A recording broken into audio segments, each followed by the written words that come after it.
Thank you for joining us wherever you are. This podcast episode is brought to you by the Old Ways Actual Play team. This actual play uses the Delta Green tabletop role-playing game rules by Pelgrane Press. This actual play is performed by adults and in an adult setting. Listeners should know that this podcast may include mature language and themes. All content, including names, places, events, and etc., that may bear resemblance to entities living or dead, is strictly coincidental. And now, let's get on with the show.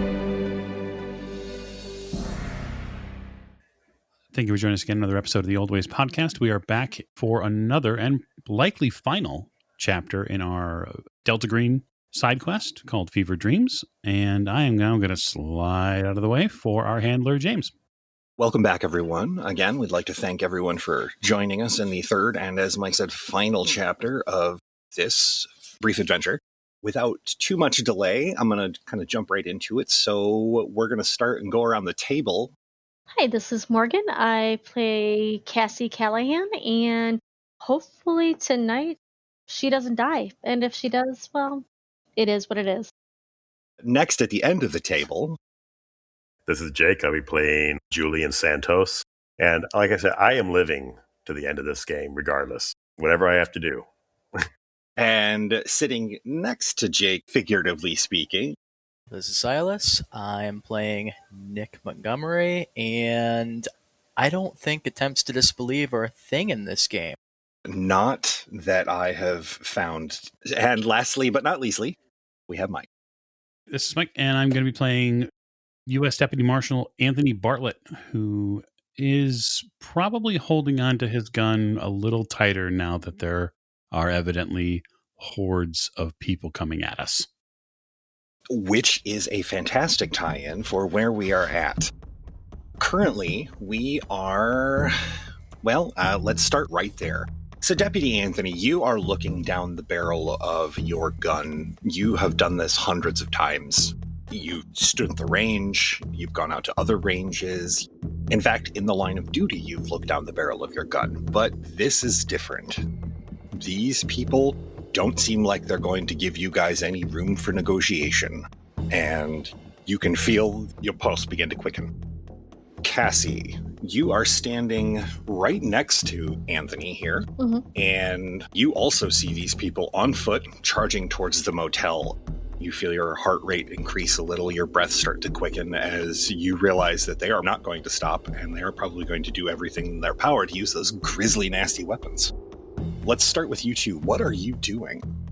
We've already told them to freeze and stand down. They're not. They don't seem to be.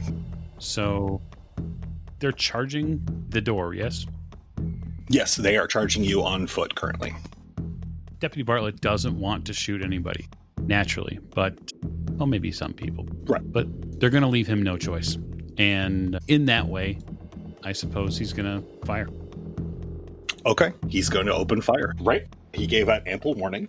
And as we go by decks in Delta Green, there's no real roll. Everybody, we count off by decks. And when I hit your number, you tell me what your action is. We're going to start with 18. Mike, what are you doing? I'm turned to the left. I know that Cassie has the right. And I can clearly see one and maybe half of this other individual. Mm-hmm. I know that there's likely more people out there, but I'm going to fire at that first one straight to the left. I'm not going to move from this door position just because I'm going to treat our front motel room door as the castle and try to keep people from getting in. Fantastic. Go ahead and give me a firearms roll then, sir. That is a 6. Wow. Fantastic. Go ahead and make me a damage roll, sir. That's 4. So, 4. You can go easily center mass. Is that where you're aiming? I have seen in other training videos and on other live fire situations, generally speaking, when the first person gets shot, there should be some sort of reaction soon thereafter that a lot of people, when they see people getting shot, all of a sudden they stop what they're doing and they maybe rethink their actions. It's a substantial shot. He twists to the side when the bullet hits him, stumbles and falls to one knee. You expect the others to stop, slow down, or even notice, and they don't. Not even a faltered step or a missed breath. The one that you shot seems to be still attempting to move forward, even though he is bleeding pretty profusely. Okay. Julian and Nicholas, you guys all hear one round from right out front, so be incredibly loud. Next is going to be Cassie. What I'm going to do is aim for the person all the way to the right that's closest, coming towards me at the fastest speed, and I am going to shoot at them with my Smith & Wesson. You're going to pull a sidearm and... Throw the weapon. Okay, got it. Yep, fantastic. So I got a 51 out of 70. I got a success. The one to your right. As he's coming at you, and he doesn't really seem to be slowing, it's a pretty easy shot for you. He's out in the open, so he doesn't have a lot to hide behind. So go ahead and roll me some damage. Okay. Not just the fact that you have to pull the trigger on a human being, but the fact that he doesn't seem to be doing anything to stop you from doing that feels even more wrong. It's 1d12 for damage. Got a 5? All right. I assume you, again, are just firing center mass on him? You're not going for any place particular? Yeah, for right now. Because I probably didn't notice that the guy that Anthony shot is still trying to move forward. He takes a bullet in the lower gut. He does tumble to the ground. It stops him. He's holding his side, but he rolls when he lands on the ground back over onto his stomach and starts to push himself up with one arm.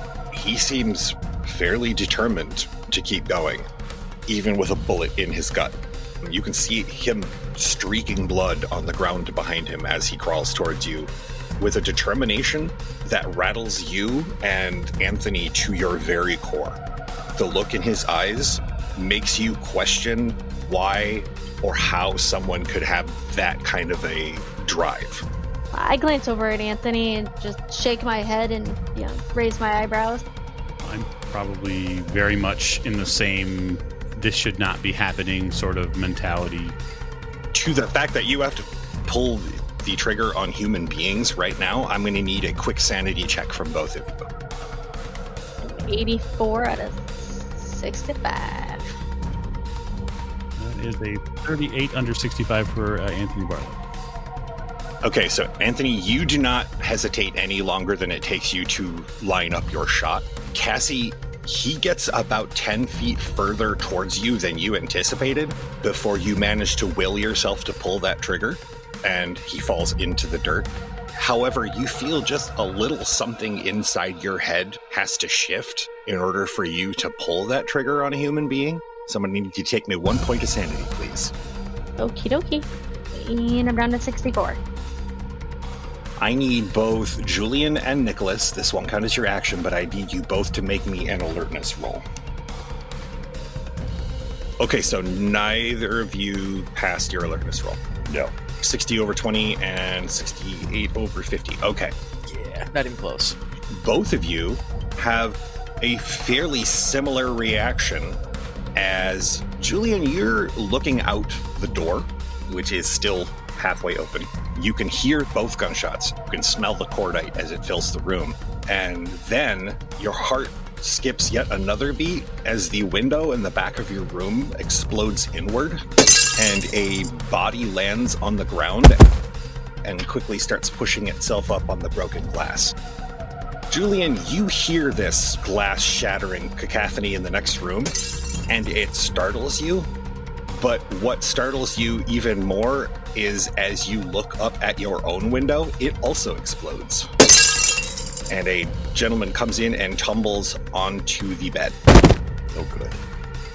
Anthony and Cassie, because you both just pulled the trigger on firearms, your unprotected ears are still making that adjustment, so you are at a minus 20% to your alertness rolls.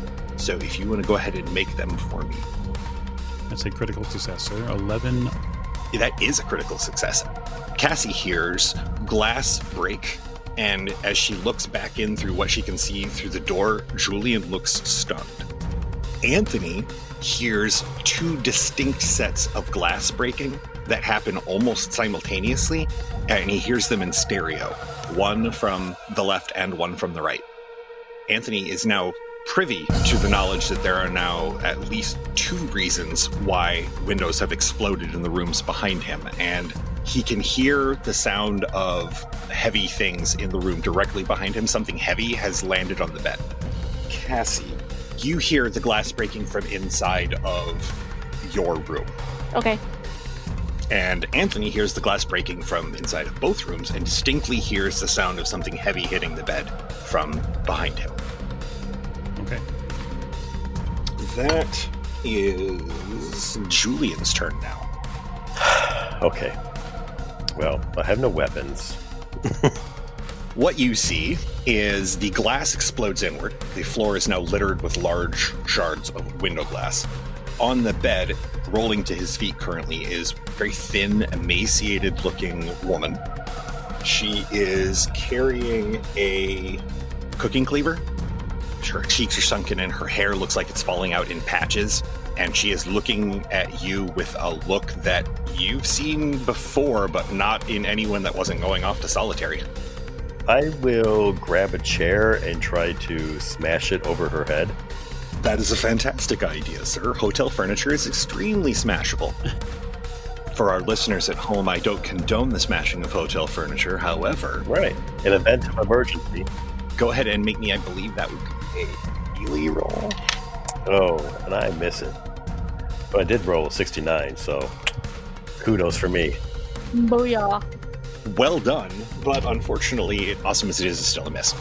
You grab the chair from behind you and you give it a wide swing. She ducks under it pretty easily.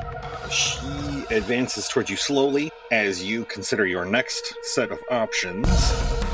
Nicholas, you are in the hotel room, rapidly throwing books and papers into a duffel bag, trying to, okay, gotta hurry, gotta get everything together before something bad happens. And then something bad happens. This thin, you assume it's a man, honestly, hard to tell, carrying a very large survival knife, looks at you with murder in his eyes, grins, and begins to advance towards you. What are you doing, sir? Well, being that combat or anything of this nature is absolutely not anything Nick is experienced with, let's see. Is the hotel room door open right now? The door is open. Cassie has her back to it on one side. Right. I am going to grab the box and get out of the room. Okay. So you grab the box and you begin skedaddling out of the room. Because you are in a hurry and you don't want to drop anything, I'm going to need you to make me a dexterity roll, sir. And I cannot. As you spin on your heel heading towards the door, the box slides out of your arm and lands on the floor. The plate hits the ground and starts rolling towards the doorway like a large coin. It rolls out past Cassie and lands in the dirt right outside the door. My goal was to get it farther away from that guy. I suppose technically I succeeded. You have succeeded admirably, sir. You really haven't gotten to actually move yet. Where are you moving to? At this point, I would probably be attempting to pursue the plate as, well, I dropped it. I want to pick it back up. Okay, so you run up to the plate, and you could probably use the rest of your action to pick it up and put it back in the box. If I could do that much, I would absolutely do so. You grab the plate and put it back in the box. I need you to make me a POW roll, please. Okay. Not my day. That is not your day, no. First things first. I need you to now make me a sanity roll. Sweet Mama Pajama. I should have specified I need a successful roll. I assumed that was the idea, but it didn't happen. You immediately take 3 sanity. Instinctively, you look down at the plate and grab it. Cassie and Anthony, are you taking your eyes off of your targets to notice what he's doing? I would think so because it catches my eye. Cassie takes her eyes off of her target, just for a brief second. And I see him stumble out here, right? Yep. I would probably say, Get the hell back in. Get back in there. Nick, you hear that, but it seems to come from the other end of an extremely long, empty hallway. A hallway that in your mind is a very dark hallway. But it's not the only sound that you hear in this. You don't want to call it a darkness that you find yourself in, because darkness connotates that there was a light here at one point. This is something else. This is a place that light has never been to. Mentally, you feel like you're floating in this dark place. Physically, you feel like someone has uppercut you. Cassie and Anthony both, you hear him let loose a small oof as he touches this plate. All three of you hear thunder, semi-distantly. Those of you outside, Cassie and Anthony, it corresponds with the moment his hand touches the plate.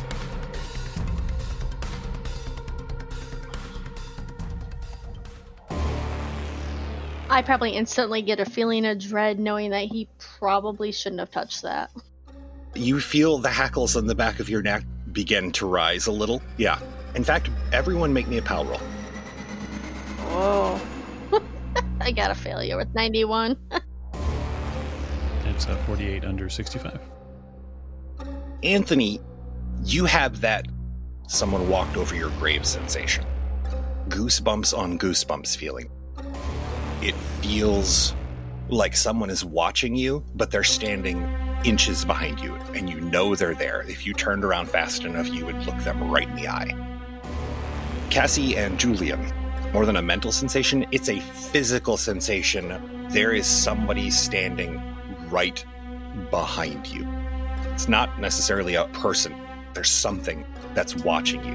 Maybe not from behind you, maybe from above you, or from the sky, or the darkness underneath the bed. But it has its eye on you. You know it to be true. It's not an assumption, it's fact. I start looking around wildly, trying to figure out where that feeling's coming from. I need you both to take me one more sanity point loss, please. It's literally that strong of a feeling. You feel it tickling inside your head. Now back to Nicholas for a moment. This darkness looks back at you. It acknowledges you. And before it spits you back out, you hear the faint sound of wailing, crying, keening sound that you hear. It drills through your head like the sound of a dentist's drill. You come back to reality with the plate still in your hand. You are looking down at the plate. The texture is glossy, kind of clammy, and you can see blisters forming on your hand everywhere that it has come in contact with the plate. That's one of the top 3 most disturbing things that's happened to me in the past 6 seconds. So if I am able to continue putting the plate back in the box, it seems like a really good idea at this point in time. Make me one more power roll. And that's way better than last time. With an effort that is easily the most difficult thing you can remember doing, you manage to put the plate back into the box. The moment your hand leaves the plate, your brain begins to come to. You feel oxygen is coming back into your head. You feel something hit your foot, but that doesn't really matter at the moment. The box is closed, and that's really all that matters to you. Back to the top of the list, Anthony. Wow, so much has happened. Yep. Okay, so I heard glass crash behind me. I know that Julian is in that room, yes? Yep. We have an officer out here. I'm going to wheel around, do a complete 180, and attempt to identify the target inside our room. You spin on a heel. You see a woman approaching Julian with a knife that honestly looks like it could cut a chicken in half with one good chop. All right, I'm dropping her. All right, give me a firearms roll, sir. 7 under 50. Julian, for the record, you hear the gunshot and you feel the breeze of the round go by you simultaneously. 3 damage. She takes it in the upper left shoulder. You don't think it's in the heart because she's still moving fairly well, but you do see that in her upper chest area, the blood starts to bloom on this ragged, dirty thing that she's wearing that's a shirt. She's slowed a little, but she still wants to put a cleaver inside of Julian if given the opportunity. I'm going to call to him, get behind me, get behind me. Julian, you hear that. Cassie. Yes. Your action. To my left, right there, is there any windows or anything? There is a window in the front to your left that leads back into your room. But there's a few feet of wall. Yep, there's a few feet of wall between the door and the window, yes. I'm going to tell Nick. He's still standing basically in front of me, I guess.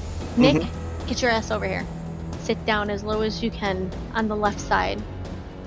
And I heard the crash behind me. How close to the door is that? Whatever. You're not 100% certain, but you know that over just a few seconds that has transpired, he's probably crossed about half of the hotel room. So he's 6 or 7 feet away from me. If that. I'm going to spin around and I am going to shoot him. However, I want to aim for his head. It's point blank, so I'm going to say that there's only a minus 20% modifier for aiming at his head because you are point blank. Okay. Go ahead and make me the firearms roll with the 20% modifier. I got a 37%, which is a success. Fantastic. So I'm going to need you to roll me some damage there. Sure. I got a 6. Okay, you spin around on heel, your martial training takes over.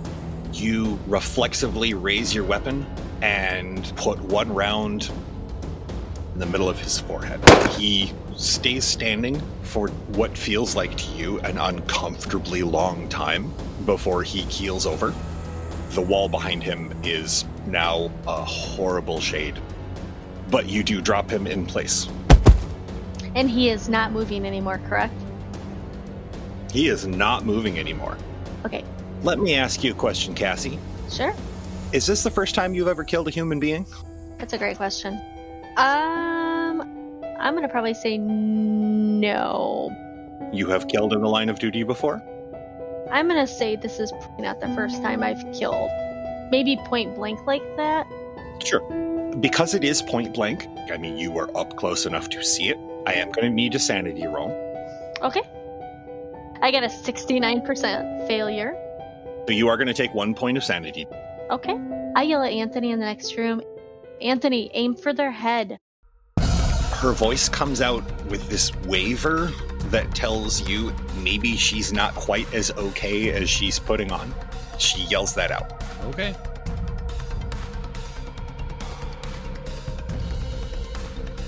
Oh boy. Nick, you've got one that is coming at you with a nasty looking garden sickle. So that's a fantastic thing for you. So assuming that they're swinging there, it seems like it'd be a really good idea to get out of the way of said garden sickle. I would say that that is a fantastic idea. Right. See if the dice agree with me. He does, in fact, connect with this nasty, rusty gardening sickle. You can roll a dodge because it is a melee attack. That seems like a very good option.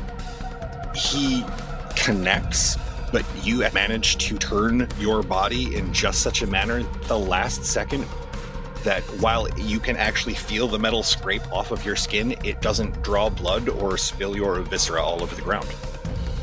Given the options, I'll take that. You only take 1 point of damage just from skin abrasions and not having to have several hundred stitches.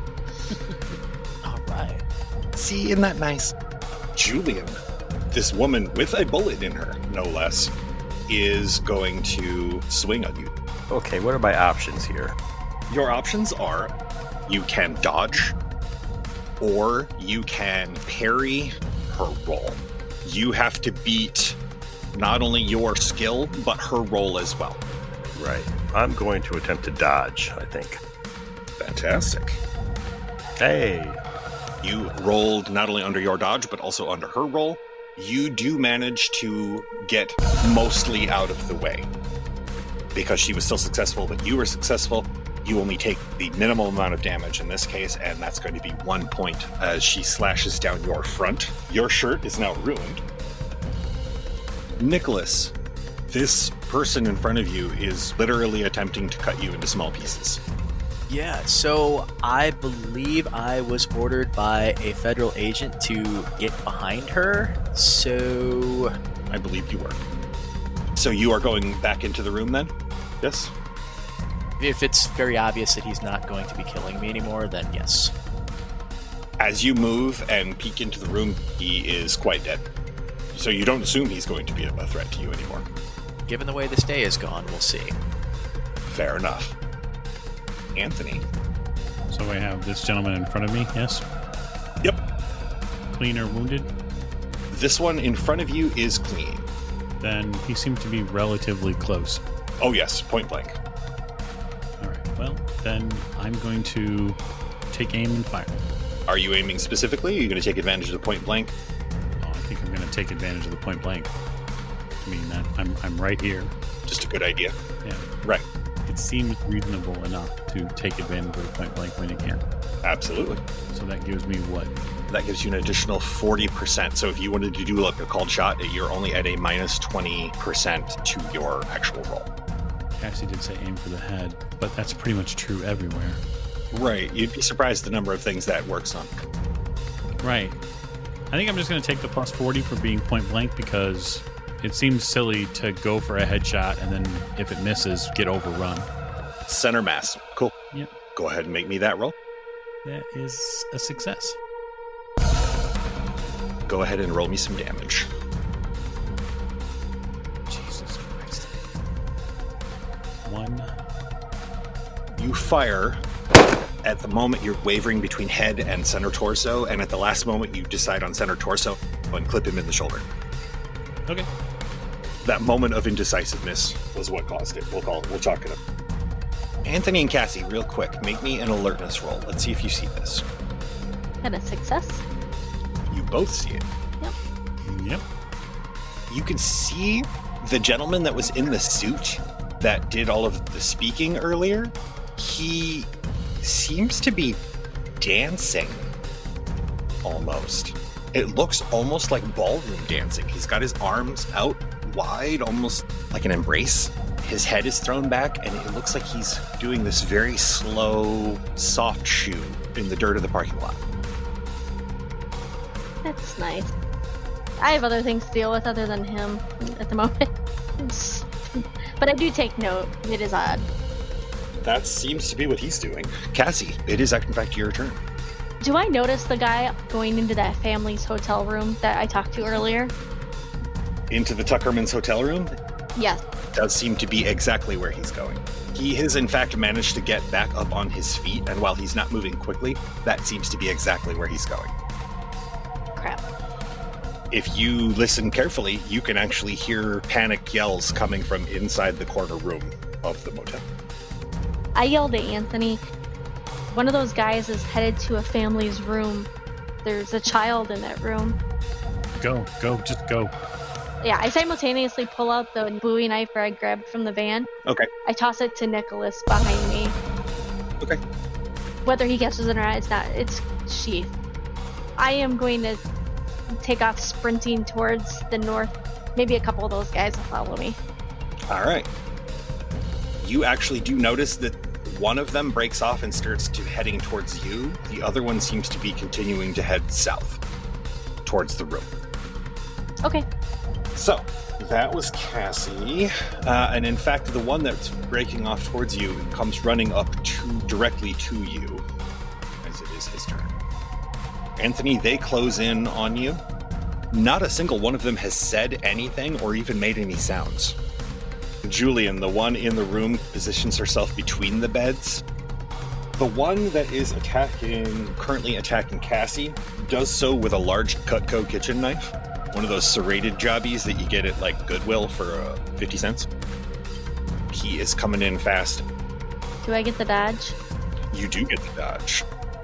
Oh my god. But you gotta beat that. That is a 12. Oh! 74 over 60, that is not a successful dodge. He does connect, in fact, with this nasty-looking kitchen knife. He does 5 points of damage to you as it connects with your lower abdomen and it circles around the side of your torso up into the back. Crap. Down to 6 hit points. Oh my god. Don't you have a vest? What the heck? Do you have a vest on currently? I have handcuffs and a badge. That's all I had. Then you are not currently wearing a vest. No. No. You feel, as much as the pain, the other thing that you feel immediately, Cassie, is cold. You feel this coldness as the front of your inside of your shirt becomes wet. You look down, there is so much blood. There's so much blood, Cassie. I fall to my knees, grab my side. If you want to keep running, you can make me a constitution roll. Okay. I got a 22, which is critical. That is a fantastic roll. Not only do you manage to keep running, but something in your head says that if you stop and fall down right now, he is not going to hesitate to use that knife on you until you can't run anymore. You hear a voice in your head, it's yours, saying, keep moving your feet, Cassie. Keep moving your feet as you run from this guy. So I will keep running. Anthony, the guy directly in front of you, is attacking you with a bladed implement of some horror. Okay. You may make either a dodge roll, or you can do a fight parry roll if you'd like, and use your unarmed combat. Let's see here. I'll try to just fend him off if I can. Go ahead and make me roll. Nope. He does manage to connect with, I believe, the survival knife. You take 3 damage. Okay. I'm going to let the vest soak it because that's what the vest is there for. The knife tip hits you on the gut and goes right up the front. He seems to think that he's got you, but you can actually feel the impact of the knife being absorbed by the vest. You're going to have a bruise, but nothing more. Okay. Julian, the one in the room with you, she takes a swing at you. Very unsuccessfully. Well, I will try to fight back. Hey, look at that. 17 under 40. Fantastic. She makes a clumsy lunge at you and throws herself badly off balance. Are you bringing the chair down on top of her, I assume? Yes. All right, I'm going to call a chair a D8 damage, so you go right ahead. Take 3. You bring it down on top of her. She lands on the ground, and she is now currently prone. Since you haven't moved, you could use the rest of basically your action to immobilize her. Yeah, let's do that. Yeah. Give me an unarmed combat roll real quick just to establish a pin. I failed. I didn't pin. Okay, so you haven't managed to establish a pin. So, that is now Nicholas. Nicholas, you're hearing yelling going on around you and the sound of footsteps, and there's gunfire. Just a normal Tuesday. Yeah, right? Yep. All right. Well, I assume that this would put me well into fight or flight mode because, oh god, why wouldn't it? It would seem to, yeah. And flight back into the hotel room does not seem like a productive option. Can I see that Anthony is doing a very, very good job of being outnumbered right now? Yes. I'm going to pick up the knife and try to cut somebody, preferably not Anthony. Okay. So you're gonna take the 10 feet here and engage the guy right here? Engage is a very strong word for what will probably happen, but yeah, that's what we're doing. Go ahead and make me a melee roll, sir. Alright.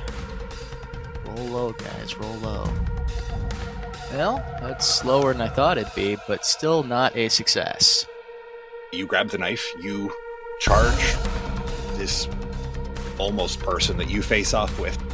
Seems to move a little faster than you and seems to be more sure of themselves combat-wise, but doesn't manage to actually do anything with your being horribly off balance. It seems like this person is also horribly off balance, so it kind of evens out. I'd call a stalemate a win at this point.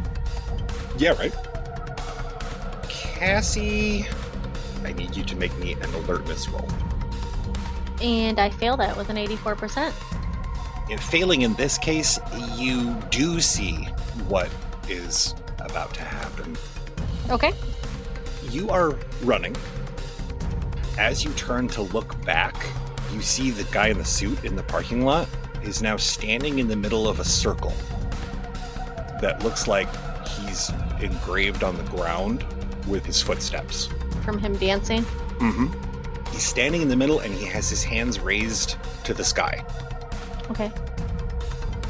His head, it makes your eyes water because it doesn't seem to be a solid entity. It seems to be more like a rolling smoke that comes off the top of a candle or incense. It's almost like the top and back of his head are turning into wisps of vapor above him, like he's constantly evaporating. That's normal. And he's looking at something in the sky. Do I look up to see what he's looking at? That's the rest of your alertness failure. Oh. You, in fact, do. Just as that instinctual, when somebody looks at the sky, you go, oh, what are you looking at? Right. You look up, and the clouds have parted in a ring above him. Okay. You're pretty sure something is coming through that ring. Great. All I know now is that I need to get to that family and take down that guy. But in my head, I'm also thinking that I need to get back to where Nick and Anthony and Julian are, because I think for this to stop, we need to break that plate. And I'm putting this thought in the back of my head. You are heading towards the Tuckerman's room still. I am. Bleeding profusely. Yes. But you are putting it in the back of your head that you need to destroy that damn plate. Yes. All right. Julian, it is now your attack, sir. She's prone, right? She is prone, currently, yes. I am leaving the room. Screw this. I'm out. Good call. Which way are you going? Anthony has the front door fairly blocked off.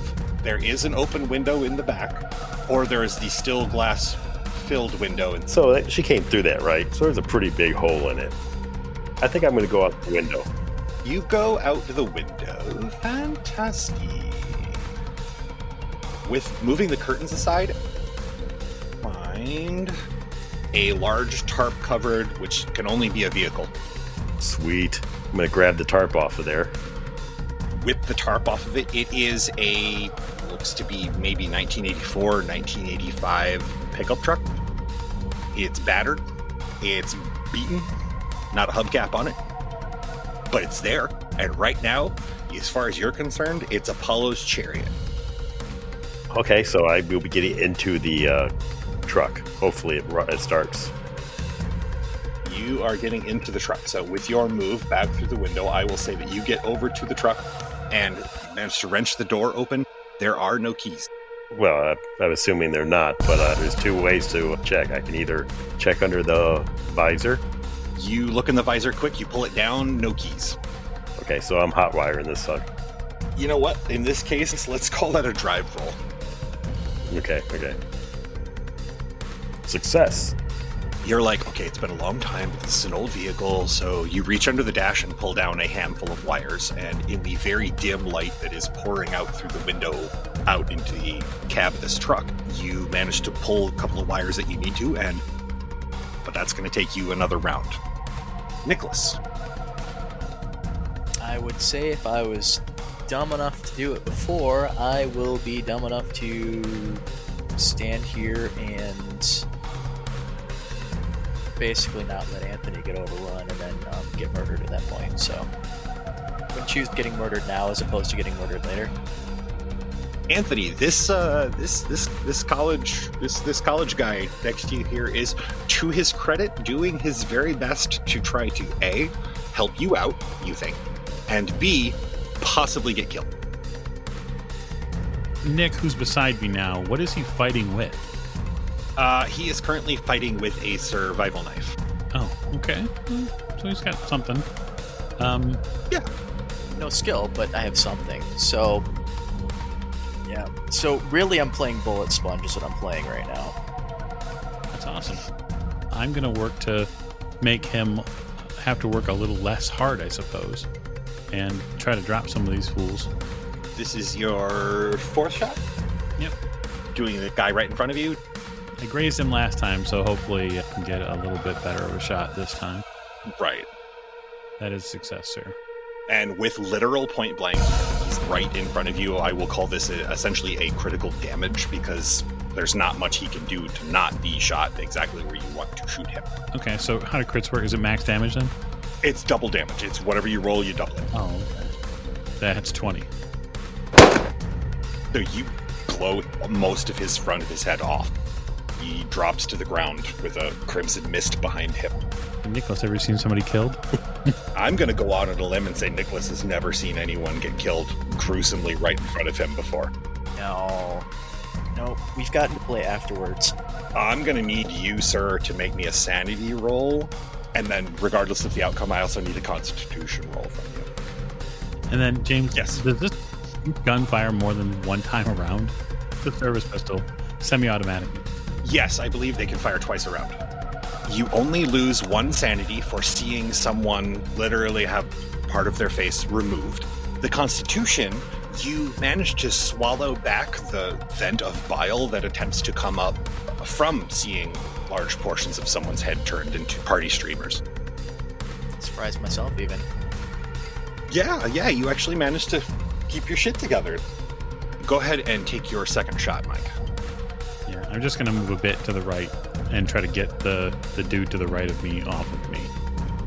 That is a failure there. So, shot goes wide. Shot goes wide on that one, yeah. But you definitely dropped the one that was directly in front of you. And from your vantage point, I need you to make me an alertness roll. Okay. That I will do.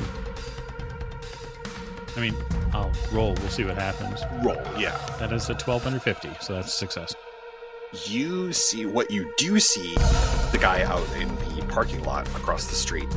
He has his head tilted back. You now also see what Cassie saw, that there is something very unnatural about this man, as the back of his head is constantly wafting off like a dark vapor. He has his arms stretched out wide, head tilted back. You can't tell if his eyes are open or closed because he's wearing sunglasses. He's now yelling what to you is essentially nonsense because you don't speak the language. But he seems to be yelling it not at you, but something above him. All right. So that is now Cassie's go. Okay. Am I close enough to start shooting at that guy that's trying to get into the Tuckerman's hotel room? You could take a shot at him. You'd be at a minus 20% because he's about halfway through the door, but yes. I'm just trying to get his attention at this point. Yep. Yeah, and I'm not going for a headshot. I'm just trying to shoot at him center mass. Popping off a shot. Popping off a shot. So I got a 4% success. That's an excellent shot. Go ahead and roll me some damage, actually. And then I get a 2 for damage. You put a bullet in his hip, not far from the other gunshot wound that you already did to him. So he's now been shot twice and is perceptively slowing now. He's still attempting to get into the door, but he's now facing you as he tries to get through the doorway. You can hear the woman and little girl in that room now very clearly. You can hear a male's voice calling out for help. Deputy, help us. How close am I now to him? Because I'm running at the same time I'm shooting him. Oh, yeah, and you're running, so yeah, you get up to about here. Am I able to take a second shot, or am I done since I ran and shot at him? Ordinarily, I would say no, but for the fact that you are mostly running on adrenaline and being held up by the paint right now, I will say yes, go ahead and take another shot. Okay. I get a 5% success, and then I am going to roll. I've got a 4. Eagle Eye Cassie. With the last bullet, you actually put that one in his chest right next to his heart. He ends up slamming up against the wall to the north of him, leaving a large bloody splotch on the window. Okay, great. So your momentum carries you to the corner. You can see through the now slightly opened door the sweaty and terrified looking face of Tom Tuckerman and his wife right behind him. Is that guy down, or is he still trying to move? He's not breathing, it seems like. You either have dropped him into unconsciousness or you've killed him. I yell at the family to forget any of your belongings, grab your car keys, get in your van, go. They take just a few seconds. They seem to be grabbing car keys, and he's like, come come on, let's go. And the three of them come running out towards the van. So that'll be your action as you are ushering the Tuckermans into the van. Well done. As you are ushering the Tuckermans into the van, Damn it. you can see that one that you passed is running up on you. He doesn't get to you or the Tuckermans quite yet, but he will next round. Okay. Mike, the one that you missed just barely, is right up on your business now. All right. Julian, you look up from your job just long enough to hear glass crunching as the woman that was in that hotel room comes crawling back out through the glass and is looking around. You're not sure if she knows where you're at, but you figure it won't be long until she figures it out. Okay. Gotcha. There's still one cultist that is going to swing at Anthony. He is successful. If you would like to dodge, you may. Otherwise, if you would like to fight parry, you may. I dodged but missed. So Dodged but missed. Okay. Your Kevlar is doing its job today.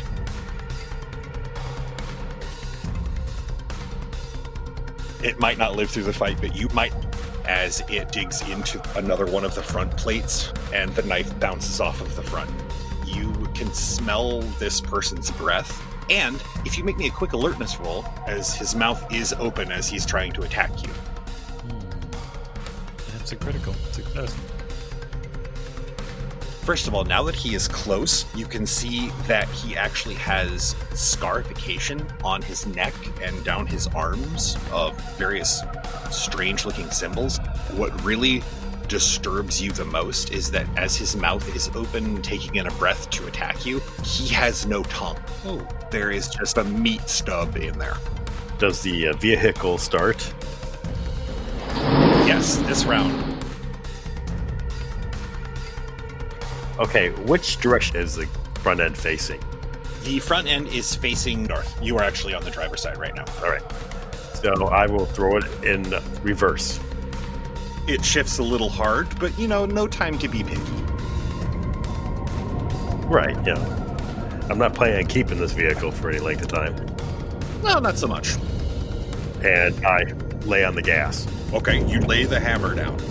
Anthony and Nicholas, you hear the sound of an engine turnover, fairly loud engine, and then you hear the sound of it rev up and the sound of gravel and dirt. He comes around the front in a pickup truck. Nice. I would like to hit the gas and see if I can mow down these cultists right in front here. God. That's fine with me. Make me a drive roll. 4%, yes. Anthony and Nicholas, you are engaging in various fisticuffs with your particular cultist partners. Then you hear both of them disappear. So you hear a sickening thud, thud, thud. Two are scooped in front of the truck and tossed, and the other thud is him running over the guy that's dead in between you two. No time for questions, get in. Nicholas, before you get in, I need you to make me another sanity roll. As you just saw two guys get hit by a truck and another guy's dead body get run over. That's fair. Oh boy. Apparently that was too much. You're going to lose 4 sanity, Nicholas, all at once. You don't throw up. You are now staring at 2 twisted bodies in front of this truck and one that's underneath the truck in horror. Right, my eggs are safe. And then you could move because it is actually your turn now. I heard somebody say something along the lines of get in and let's go. I have things to grab though, because I'm assuming that I was not wildly swinging a knife carrying a box. The box is still in the room.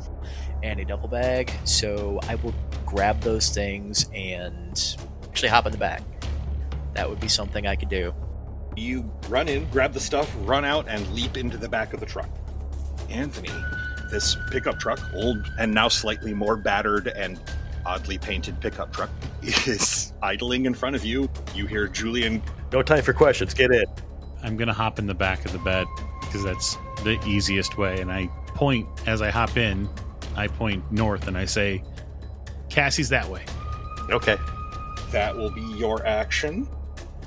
This person, this thing over in the parking lot, stops chanting.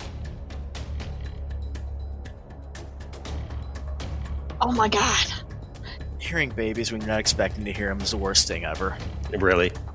And it's coming from above you. Come down from the sky is something. And when I say something, I mean Something. you are having a distinctly hard time deciding what that something is. Coming down from the clouds, the first thing you see is they're not appendages. They're vaguely reminiscent of what hangs underneath a Portuguese man of war, but thicker, fleshy, meatier, if you will. Your eyes are drawn against their will up these twitching, membranous, almost intestine lumps of flesh to a white, glistening, pearlescent body. It's bloated and the skin squirms unevenly. In the depths of your head, as you're trying to grasp for things to compare it to, the skin reminds you of that of a grub or a larva of some sort. Along both of its sides, there are long, multi-jointed, twisted, insectile limbs. Sometimes the limbs have 3, 4, or even 5 joints. They're constantly moving and writhing. Between the rows of legs, there are small holes in the skin of whatever this is that seem to be breathing and producing that horrific sound coming from above you. Your eyes are forced to work their way up the torso of this thing to its face. Part of your head sees why it was making the sound it was. The head has an almost infantile look to it, an unbirthed child's head. The eyes are swollen and staring off into space with a bizarre cross pattern. The mouth, if you want to be so generous as to call it a mouth, is more of a collection of wet, breathing holes with smaller versions of the arms around it, constantly grasping and seeming to push anything it can grasp into those small holes.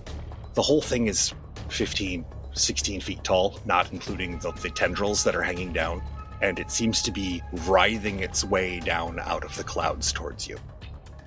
Who wants to make me some sanity rolls? Yeah. Nice. Oh, that's a good. I'm glad I failed. I want to remember nothing of this. Oh, 100. Whoa.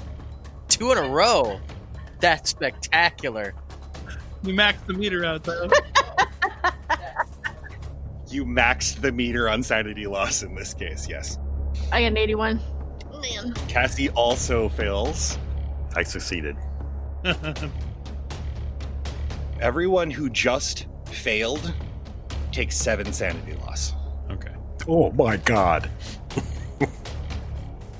Nicholas,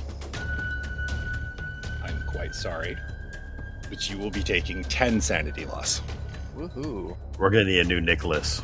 No. Julian, you take 2 sanity loss. Huzzah.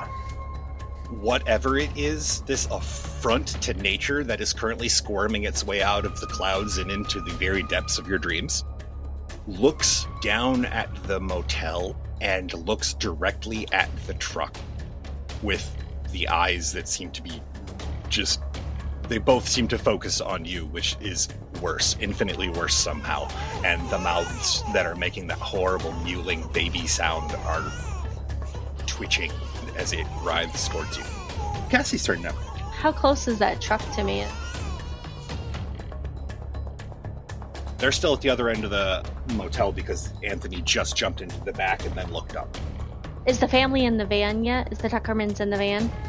The daughter is in the van, the husband is in the van and is currently yelling at the wife who was buckling up the girl child and who is now standing and staring and drooling a little bit, but is still slowly moving towards the van. Okay. She's on autopilot, it seems, right now. As long as she's not running towards the dude dancing in the circle. No. Is that guy the cultist? He's pretty close to me, right? Oh, yes, he's quite close. Is he in point blank range? Not only is he in point blank range, but you can add a plus 40 to your roll because he has stopped moving entirely. Great. I'd like to shoot him in the head. You know what? I won't even make you roll that because he's not at all even looking at you. So go ahead and just roll damage and double it. Tell us how you really feel, Morgan. Gotta take them down. They're like zombies. Be at 14.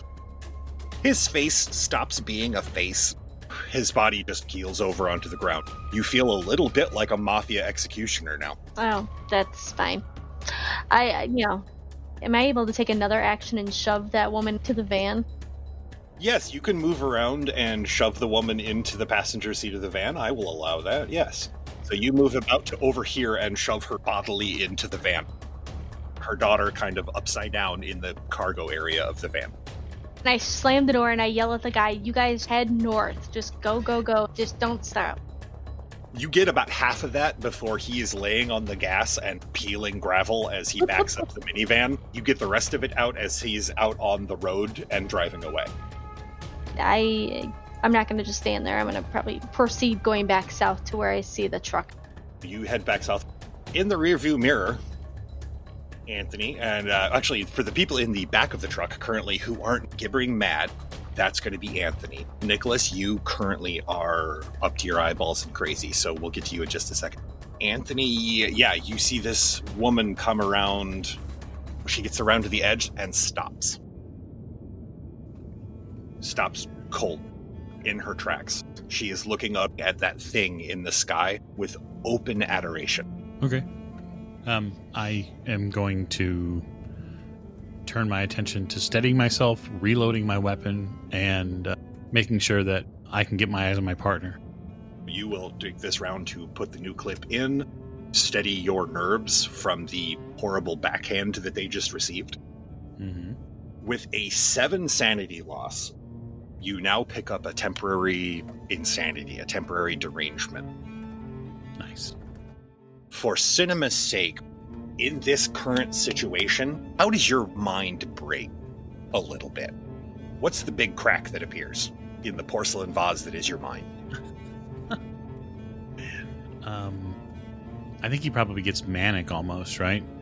Like the energy level goes way up. He gets feverishly excited because that's finally something that's going to tie back to what happened before and the mystery therein. Like, this is the proof, this is it. And so I'm banging on top of the cab of the truck and screaming, I told them all it was real. My reports are true.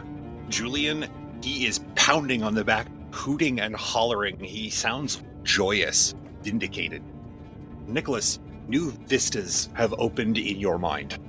Things have unfolded inside of your brain that you didn't even know were possible. You didn't know that things like what is now in the air in front of you, you never would have conceived that that was even close to possible. God, it's real. What if it's all real? That is exactly what goes through your head as 10 sanity leak out of your ears. Your head is filled with stars. You begin to make connections that shouldn't be made between things that have happened, things that might happen, things that will happen. Between touching the plate and seeing this creature, something in your mind clicks. Not snaps, that was a few seconds ago, but clicks. You think that you might have a solution as to how to deal with this whole situation. Oh, it'll all be better soon. One of two things. It's either A, you need to figure out a way to destroy the plate, or B, you just have to kill all of the living people around this thing, and then it won't have a problem. Logically, it's either way.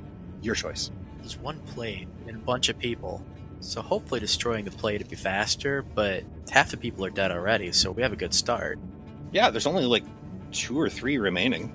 They still have guns, so, Anthony, for a moment, Nicholas looks at you, and the look that you got in the eyes of that cultist earlier is exactly the same look that Nicholas gives you as he's looking at the gun that you're holding. And he looks at the knife that's in his hand, and then seems to make a decision. Okay. It's a small detail in between all of the horror, but part of your training notes that. we're going to go with stone cold logic here. I can probably attempt to destroy the plate and then kill all the people, but if I try to kill all the people, then I can't then go attempt to destroy the plate if I fail the first one. So logic wins. Okay. Well, I'm in the back of a truck. I'm assuming that it's good old-fashioned metal truck bed. Mhm. That seems like as good a place as any to try to smash something that's, 5,500 years, give or take a millennia old? Yeah, seems to be. Yeah. Flip the box open and gonna go with pick it up straight up in the air and go on with Fallen Hulk smash. Anthony and Julian in the mirror, and Cassie from your distance, you can pretty much see what he's doing. Nicholas stands up with this wild, wide-eyed look. He looks directly at you, Anthony, picks the plate up over his head in his bare hands. When he touches it, his eyes lose all of the white, but they don't just become black. You can see wisps coming out of the sockets, like the back of the man's head that's in that parking lot. Wow. He lifts the plate above his head, and he smashes it on the ground. All sound stops. The wind stops. The sound of the chanting stops. Even that hideous crying noise that was coming from that creature stops. For a moment, that rushing sound of your heartbeat seems to come to a stop. The universe seems to be weighing its options, deciding what's real, what's not, what it owes you, and what you owe it. You see the plate smash on the ground. It lands in 6 large chunks. The chunks seem to be still connected by wet, stringy bits of tissue. All at once, the sound returns, but the sound that you hear most is that keening sound of the thousands and thousands of infants wailing at the same time. You feel the wind around you begins to shift. It starts to rush from your left to your right. Cassie, you can feel your hair actually starting to lift, and little bits of rock and stuff on the ground are sliding towards the parking lot. Okay. The bits and the dust seem to be lifting into the air towards whatever this creature is, and the breeze around you seems to be picking up. It's quickly becoming a wind and is starting to ruffle your shirts and pick up larger stones off the ground. Anthony. Yes, sir. Whatever this is, it's drawing matter around you towards it. Shingles are now flying off of the roof of the smaller building ahead of you and are flying into the air towards where this creature is. As the creature seems to be moving backwards up into the sky, it seems to be forming a vortex, a pulling sensation. Gravitational wind, you're not sure, but it seems to be taking a bunch of stuff with it. If I look out over across the parking lot, is the dancing gentleman still around? He's in the middle of the circle, but he's no longer looking up. He's now looking at the broken tablet on the ground. He looks horrified.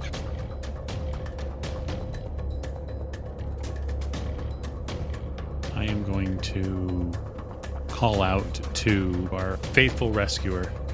Drive me around so I can get a clean shot at this asshole. Do I look like driving Miss Daisy? I say as I put it in gear and head towards so she can get a clean shot at that asshole. You lay the hammer down. Mike, you're holding your action until he comes around the corner. Yeah, you bet. You bet. The guy in the suit is now attempting to run towards the edge of this circle.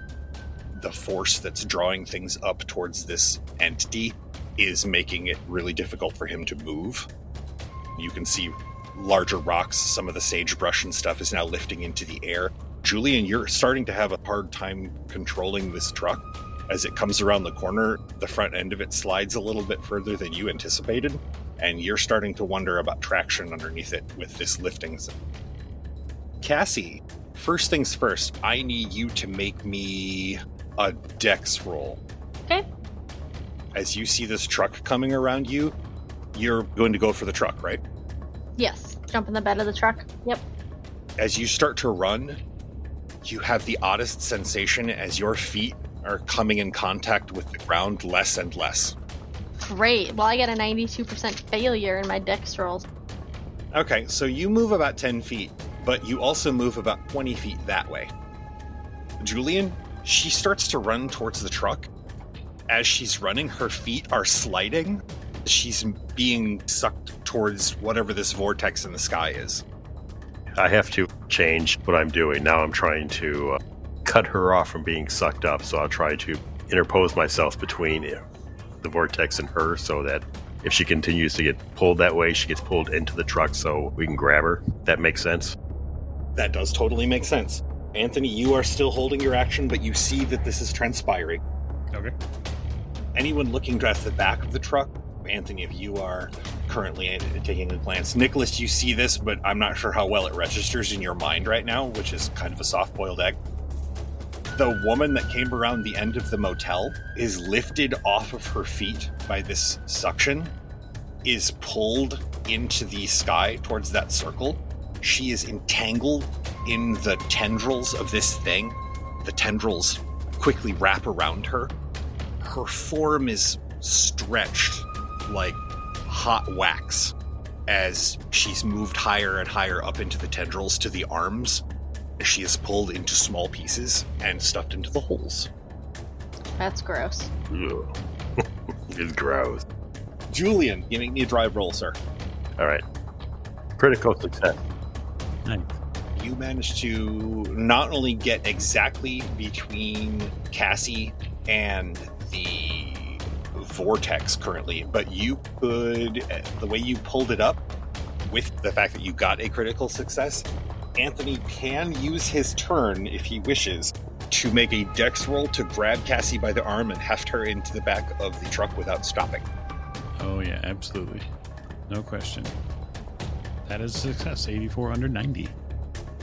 You barely get her wrist. Cassie, he gets just his fingertips around your wrist and hoists you into the back of the truck. You take 2 more points of damage as he pulls that wound in your side all the way down your side, reopens it, not that it's had long to close, but sphincter action does close a wound like that fairly quickly. He pretty much opens it back up, but he hefts you into the back of the truck. I scream as he grabs me. I was already hurting. She screams out in pain, but lands in the back of the truck, wet but alive. I'm going to try to recover my shooting position. You're pretty much in a good position. She's now laying in front of you, next to your side, and is staring at this thing in rapt fascination. And you retain your shooting position. Since you do not move, I will give you 1 attack. Okay. I try to line this dude up and give it a go. Okay, go right ahead, sir. He is the problem child. That is a success. There is no cover for him, and you cannot dodge a firearms roll. Roll some damage. 3 damage. Center mass, I assume. Oh, yeah. His right shoulder and right side jerks as you catch him with a bullet. It seems to catch him by surprise. He looks down at the wound as you see this same dark colored eminence that's coming off of his head begins to rise from this area on his chest now. He almost looks like he tries to grab some of it and put it back in his chest. He seems to be panic doing it. The forces begin to pull him into the air. The wisps begin to come out of his head and the wound in his chest faster. He is now in the air, rising towards these tendrils. You figure next turn, if he's uninterrupted, he will probably meet the tendrils. I'm not sure if that's good or bad, actually. Cassie, what are you doing? I am looking around wildly for the plate. Do I see that it's broken in the bed of the truck? Or did it stay back there? It landed on the ground. He smashed it on the ground. Oh, that's not good. Okay. You see the empty box open with no plate. I start shaking my head back and forth. Blood loss. So I'm a little delirious at this point, I'm sure. In fact, it's the vortex is drawing things up, and rather than it being frightening, it actually is kind of beautiful. It's almost like a reverse rain to you as things are drifting upwards into the sky. You don't ever get to see that. That's fascinating and a little sparkly around the edges. Knowing that I've taken a massive amount of blood loss, start thinking about my parents. I gotta be able to make it through this.